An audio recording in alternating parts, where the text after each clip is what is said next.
আসসালামু আলাইকুম সবাইকে। আজকের ইফতার আয়োজন একদমই সিম্পল।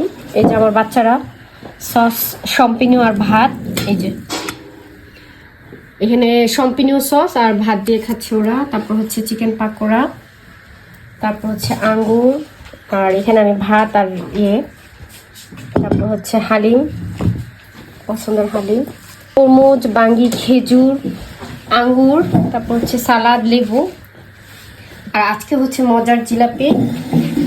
আর এই হচ্ছে খাবার আজকে আমাদের ইফতার। আজকে 9 রমজান, 9 রমজান। তো এই হচ্ছে খাবার আজকে। কেমন যাইতেছে রমজান কাজ কইরা? আলহামদুলিল্লাহ ভালো যাইতেছে। ভালো। এবার তো মনে কর দিনগুলো ছোট, হ্যাঁ, কষ্ট কম হইতেছে আলহামদুলিল্লাহ। আর ঠান্ডার দেশ তো, এর কারণে গরমটা কম। ও আচ্ছা, আমি এখানে এই যে জিলাপি নিয়ে আসছিলাম বাঙালি দোকান থেকে, আর হচ্ছে এই যে মাশরুমের পাকোড়া আর ডিমের চপ। এই হচ্ছে খাবার। সবাই ভালো থাকবেন। আসসালামু আলাইকুম সবাইকে।